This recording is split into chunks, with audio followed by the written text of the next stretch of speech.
Hello dear learners, കുറേ നാളായി തിരക്കുകൾ കാരണം വീഡിയോസ് ഇടാൻ പറ്റണില്ല. അതിനാദ്യം തന്നെ സോറി. അപ്പോൾ എല്ലാവർക്കും താങ്ക്സ്. ചാനൽ സബ്സ്ക്രൈബ് ചെയ്ത എല്ലാവർക്കും ഇനിയും നിങ്ങൾ വീഡിയോസ് കാണണം. കമൻസൊക്കെ ഞാൻ നോക്കുന്നുണ്ട്, പരമാവധി ഞാൻ റിപ്ലൈ ചെയ്യുന്നുണ്ട്. ഇനിയും നിങ്ങളുടെ അഭിപ്രായങ്ങളും ഒക്കെ കമൻസായിട്ട് അറിയിക്കുക. എനിക്ക് പറ്റണ പോലെ നിങ്ങളെ ഞാൻ ഹെൽപ്പ് ചെയ്യാം.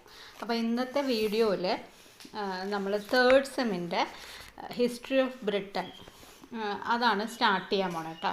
അതിൽ യൂണിറ്റ് 1 എടുക്കാം ഇന്ന് നമുക്ക്. Impact of American and French revolutions, Thomas Paine, Edmund Burke. ഇതാണ് യൂണിറ്റ് 1 നിങ്ങൾക്കുള്ളത്. അപ്പോൾ കുറച്ച് ഡീറ്റെയിൽഡ് ആയിട്ട് തന്നെ ഞാൻ എടുക്കാമെന്ന് വിചാരിക്കേണ്ടതിൽ.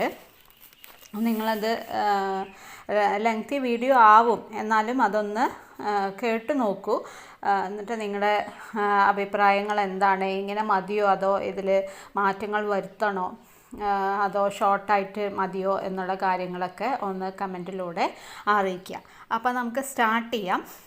അമേരിക്കൻ ആൻഡ് ഫ്രഞ്ച് റെവല്യൂഷൻ്റെ ഇമ്പാക്റ്റാണ് ഇതിലൂടെ പറയുന്നത്. പിന്നെ തോമസ് പെയിൻ ആൻഡ് എഡ്മണ്ട് ബർഗ് അവരുടെ കോൺട്രിബ്യൂഷൻസും, അമേരിക്കൻ റെവല്യൂഷൻ ഫ്രഞ്ച് റെവല്യൂഷൻ്റെ സമയത്ത് ഇവരെന്തൊക്കെ കോൺട്രിബ്യൂഷൻസാണ് അതിന് വേണ്ടി ചെയ്തിട്ടുള്ളത്, അതുകൂടിയാണ് ഈ ഒരു ചാപ്റ്ററിലൂടെ പറയാൻ പോണത് കേട്ടോ.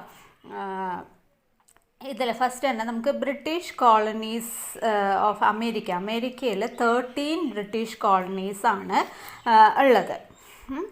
And each of these colonies had an independent legislature and a governor appointed by the King of England. അപ്പോൾ ഈ ഓരോ ബ്രിട്ടീഷ് കോളനീസ് ഉണ്ടല്ലോ, അമേരിക്കയിലുള്ള കോളനീസ്, അതിൽ ഓരോ കോളനീസിനും ഇൻഡിപെൻഡൻ്റ് ആയിട്ടുള്ള ഒരു ലെജിസ്ലേച്ചറും ഉണ്ട്, ഒരു ഗവർണറും ഉണ്ട്. അവരെയൊക്കെ അപ്പോയിൻറ്റ് ചെയ്യുന്നത് ഇംഗ്ലണ്ടിലെ കിങ് ആണ്. അപ്പോൾ ഈ colonist they work hard to establish themselves in the new world. അവിടെ അവർ ഈ കോളനിസ്റ്റ് ഹാർഡ് വർക്ക് ചെയ്യുന്നു, അവരുടേതായ ഒരു ന്യൂ വേൾഡ് ക്രിയേറ്റ് ചെയ്യാനായിട്ട് അവർ പരമാവധി ശ്രമിക്കുന്നുണ്ട്.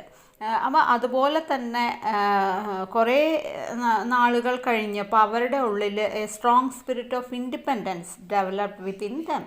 അവരുടെ ഉള്ളിൽ തന്നെ ആ ഒരു സെൻസ് ഓഫ് ഇൻഡിപെൻഡൻസും ഒക്കെ ഉണ്ടാവുന്നുണ്ട്.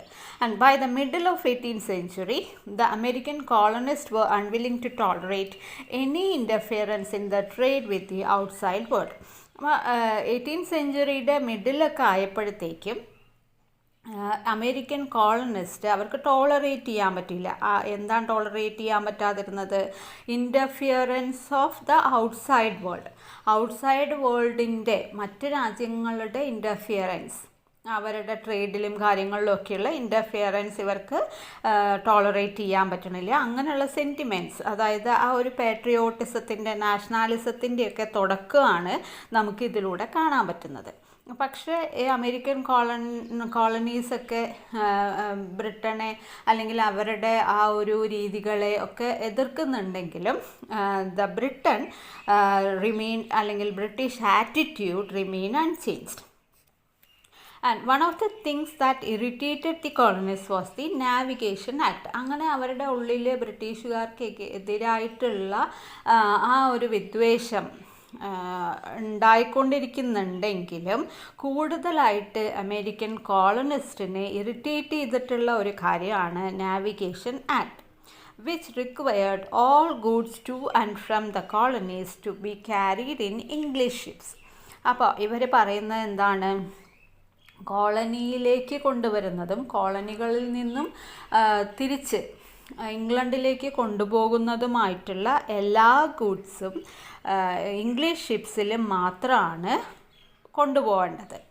Foreign goods could not be imported in to the colonies. മറ്റ് ഫോറിൻ ഗുഡ്സ് ഒന്നും കോളനീസിലേക്ക് ഇമ്പോർട്ട് ചെയ്യാൻ പറ്റില്ല without first being landed in England. അത് ആദ്യം എവിടെ ലാൻഡ് ചെയ്യിക്കണം? ഇംഗ്ലണ്ടിൽ. And goods could not be shipped to foreign countries from the colonies without being landed in England. സാധനങ്ങളൊന്നും ഫോറിൻ കൺട്രീസിലേക്ക് ഷിപ്പ് ചെയ്യാനും പറ്റില്ല. അത് എവിടേക്ക് കൊണ്ടുപോകണം? ഇംഗ്ലണ്ടിൽ ലാൻഡ് ചെയ്തതിന് ശേഷം മാത്രമേ മറ്റ് കൺട്രീസിലേക്കൊക്കെ കൊണ്ടുപോകാൻ പറ്റുള്ളൂ. And additionally, the colonists were prohibited from producing items like hats, woolen goods, iron goods that would compete with English industries. അപ്പോൾ ഇതിനൊക്കെ പുറമെ കോളനിസ്റ്റിന് ഹാറ്റ്സ്, തൊപ്പി ഉണ്ടല്ലോ, അത്, വൂളൻ ഗുഡ്സ്, അയേൺ ഗുഡ്സ്, ഇതൊന്നും പ്രൊഡ്യൂസ് ചെയ്യാനായിട്ട് പറ്റില്ല.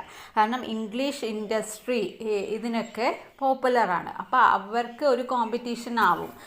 ഇവരും ഇതൊക്കെ പ്രൊഡ്യൂസ് ചെയ്താൽ, അമേരിക്കൻ കോളനീസും ഒക്കെ ഇത് പ്രൊഡ്യൂസ് ചെയ്താൽ അത് ഇംഗ്ലണ്ടിന് ഒരു തിരിച്ചടിയായിട്ട് മാറും. അപ്പോൾ അതുകൊണ്ട് ഇതൊന്നും ഇവർക്ക് പ്രൊഡ്യൂസ് ചെയ്യാൻ പറ്റില്ല. അപ്പോൾ ഇങ്ങനെയുള്ള നാവിഗേഷൻ ഇതൊക്കെ ചേർന്നതാണ് നാവിഗേഷൻ ആക്ട്. ഇതിനെ കോളനിസ്റ്റ് ശക്തമായിട്ട് എതിർക്കുകയാണ്. But for many years these laws were not enforced, allowing for plenty of smuggling opportunities.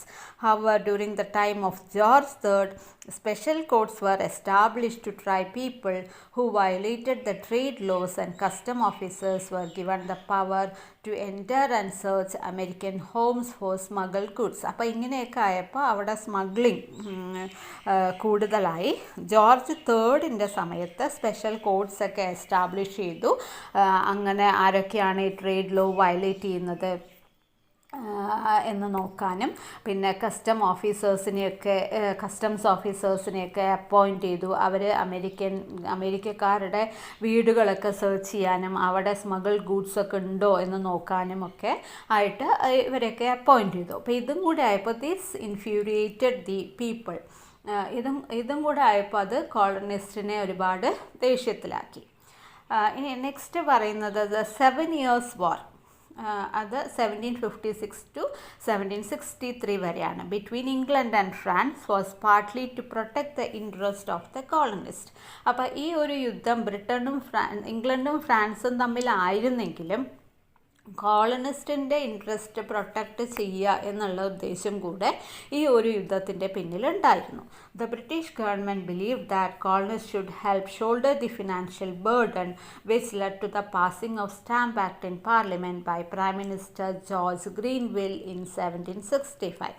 അപ്പോൾ ബ്രിട്ടീഷ് ഗവൺമെൻറ് എന്താണ് കോളനിസ്റ്റിനോട് ആവശ്യപ്പെട്ടത്? ഇവരെ ഹെൽപ്പ് ചെയ്യണം, ബ്രിട്ടന് ഒരുപാട് ഫിനാൻഷ്യൽ ബേർഡൻ ഉണ്ട്, അപ്പോൾ ഹെൽപ്പ് ചെയ്യണം എന്നൊക്കെയാണ് അവർ ആവശ്യപ്പെട്ടത്. And the stamp act required that all documents, licenses and wills have stamps affixed to them in order to be considered valid. അപ്പോൾ അതിനായിട്ട് ഒരു സ്റ്റാമ്പ് ആക്ട് കൊണ്ടുവന്നു. സ്റ്റാമ്പ് ആക്ട് എന്ന് പറയുന്നത് എന്താണ്? എല്ലാ ഡോക്യുമെൻറ്റ്സും, ലൈസൻസ്, വിൽപത്രം എന്നൊക്കെ പറയില്ലേ, അതിലൊക്കെ സ്റ്റാമ്പ്സ് അഫിക്സ് ചെയ്യണം. സ്റ്റാമ്പ്സ് അഫിക്സ് ചെയ്യാത്തതൊന്നും വാലിഡായിട്ട് കാണില്ല. And this tax cause wide spread outrage among the colonist. അപ്പോൾ ഈ ആക്ടും കോളനിസ്റ്റിന് ഇഷ്ടമായില്ല. അവരുടെ ഇടയിൽ ശക്തമായിട്ടുള്ള പ്രതിഷേധത്തിന് ഈ ആക്ടും കാരണമായി. On the day that went into effect, colonists burned stamps in the streets of New England, closed whale shops, stole church bells and flew flags at half-mast. അപ്പോൾ ഈ ആക്ട് കൊണ്ടുവന്നിട്ടുള്ളത്, പ്രാബല്യത്തിൽ വന്നിട്ടുള്ള ദിവസം കോളനിസ്റ്റ് സ്റ്റാമ്പുകളൊക്കെ ന്യൂ ഇംഗ്ലണ്ടിൻ്റെ സ്ട്രീറ്റുകളിൽ വെച്ച് കത്തിച്ചു, church ബെല്ലൊക്കെ അടിച്ചുടയ്ക്കുക, അതുപോലെ തന്നെ ഫ്ലാഗൊക്കെ താഴ്ത്തിക്കെട്ടുക, അങ്ങനെയുള്ള കാര്യങ്ങളൊക്കെ അവരുടെ പ്രതിഷേധമായിട്ട് അറിയിച്ചു. And an American lawyer argued that Parliament had no right to tax the colonists since they were not represented in the House. And this argument was encapsulated in the popular slogan, "No taxation without representation." അങ്ങനെ ഇതിൻ്റെ ഭാഗമായിട്ടാണ് no taxation without representation എന്ന slogan വന്നിട്ടുള്ളത്. And a few individuals including William Pitt in England recognise the gravity of the situation and convinced parliament to repeal the stamp act. അപ്പം ജനങ്ങളുടെ പ്രതിഷേധം ശക്തമായതോടെ William പിറ്റിനെ പോലുള്ള ഭരണാധികാരികൾ പാർലമെൻറ്റിനോട് എന്ത് പറയാണ്, സ്റ്റാമ്പ് ആക്ട് പിൻവലിക്കാനായിട്ട് പറഞ്ഞു. അങ്ങനെ 1766 സ്റ്റാമ്പ് ആക്ട് വിഡ്രോ ചെയ്തു. ഇനി അടുത്ത പറയുന്നത് എന്താ? In 1767 Charles Townshend, the chancellor of exchequer, introduced a new series of custom duties. 1767 Charles Townshend ഒരു പുതിയ കുറേ ഡ്യൂട്ടീസ്, കസ്റ്റംസ് ഡ്യൂട്ടീസ് ഇൻട്രൊഡ്യൂസ് ചെയ്തു. എന്തിനൊക്കെയായിരുന്നു? പേപ്പർ, പെയിൻറ്റ്, ഗ്ലാസ്, ടീ, ഇതിനൊക്കെ ഡ്യൂട്ടീസ് ഇൻട്രൊഡ്യൂസ് ചെയ്യാണ്. അപ്പോൾ ഇതും കോളനിസ്റ്റിൻ്റെ ഇടയിൽ ഒരുപാട് പ്രതിഷേധത്തിന് കാരണമായി. അവിടെ റൈറ്റ്സ്, പബ്ലിക് മീറ്റിംഗ്സ്, ഇങ്ങനെ ഉള്ള കാര്യങ്ങളൊക്കെ ഇതിന് അഗെയിൻസ്റ്റ് ആയിട്ട് നടന്നു. The resentment was so strong that in 1769 a mob in Rhode Island burn the British revenue ship. അപ്പോൾ ഈ ഒരു പ്രശ്നം കൂടുതൽ രൂക്ഷമാവുന്നത് 1769 ഒരു വിഭാഗം ആൾക്കാർ റോഡ് ഐലൻഡിൽ വെച്ച് ബ്രിട്ടീഷുകാരുടെ റവന്യൂ ഷിപ്പ് കത്തിച്ചു. And in 1770, Lord North, Prime Minister of Great Britain, 1770 മുതൽ 1782 വരെ ബ്രിട്ടീഷ് പ്രൈം മിനിസ്റ്റർ ആയിരുന്നു ലോർഡ് നോർത്ത്. അദ്ദേഹം എന്ത് ചെയ്തു? He repealed all duties except that on tea. തേയിലയുടെ ഡ്യൂട്ടി ഒഴികെ ബാക്കി എല്ലാത്തിൻ്റെയും കസ്റ്റം ഡ്യൂട്ടീസ് പിൻവലിച്ചു. And the people took advantage of the weakness of the government and soldiers in Boston were the victims of all kinds of insults. അപ്പം അങ്ങനെ ഈ ഒരു ഗവൺമെൻറ്റിൻ്റെ വീക്ക്നെസ് ജനങ്ങൾ മുതലെടുക്കുകയും 1770 ഈ സോൾജേഴ്സ് എന്ത് ചെയ്തു? ഒരു ക്രൗഡിന് നേരെ വെടിയുതിർത്തു. അതിൽ 5 പേര് മരിക്കുകയും കുറേ പേർക്ക് അതിൽ പരിക്കേൽക്കുകയൊക്കെ ചെയ്തു. And American newspapers called it the Boston massacre. ഇതിനെയാണ് ബോസ്റ്റൺ മാസക്കർ എന്ന പേരിൽ അമേരിക്കൻ ന്യൂസ് പേപ്പേഴ്സ് അന്നത്തെ ആ ന്യൂസ് പുറത്തുവിട്ടത്. And most of the tea drank in the colonies was smuggled Dutch tea. അപ്പോൾ അന്ന് ഈ കോളനീസിലൊക്കെ തേയില ഉപയോഗിച്ചിരുന്നത് ഡച്ചിൽ നിന്ന് സ്മഗിൾ ചെയ്ത് കൊണ്ടുവന്നിട്ടുള്ള തേയിലയാണ്. കാരണം ഇതിന് ഒരുപാട് കസ്റ്റംസ് ഡ്യൂട്ടീസ് ചുമത്തിയിട്ടുണ്ടല്ലോ. And 1773 East India company the chief importer of tea. ഇവർക്ക് കൂടുതലായിട്ട് ചീഫ് ഇമ്പോർട്ട് ചെയ്തിരുന്നത് ഈസ്റ്റ് ഇന്ത്യ കമ്പനിയാണ്. And had with it an immense quantity of tea. Lord North allowed the company to sell its tea in America. അങ്ങനെ Lord North കമ്പനിയെ എന്തിനനുവദിക്കുകയാണ്? അവരുടെ തേയില അമേരിക്കയിൽ വിൽക്കാനായിട്ട് അനുവാദം കൊടുത്തു. And this tea was cheaper than the smuggled tea. അപ്പോൾ ഈ തേയിലയ്ക്ക് ഈ സ്മഗിൾഡ് ഡച്ച് ടീനേക്കാളും ചീപ്പാണ്. The Americans considered it's an interference in the trade. അപ്പോൾ അമേരിക്കൻസ് പക്ഷേ ഇതിനെ എന്തായിട്ടാണ് കരുതിയത്? അവരുടെ ട്രേഡിൽ ഇവർ കൈകടത്തുന്നു, അതിൽ ഇൻ്റർഫിയർ ചെയ്യണു എന്ന് ഒരു ധാരണയായിരുന്നു അമേരിക്കൻസ് ഉണ്ടായിരുന്നത്. So when the ships carrying the companies tea arrived in Boston, local men disguised as Red Indians got into the ships and threw the tea into the sea. അങ്ങനെ ഇവർ ഇതിന് എഗെയിൻസ്റ്റായിട്ട് എന്താ ചെയ്തത്? കമ്പനി, ഈസ്റ്റ് ഇന്ത്യ കമ്പനിയുടെ തേയിലയുമായിട്ടുള്ള ship ബോസ്റ്റണിൽ വന്നു.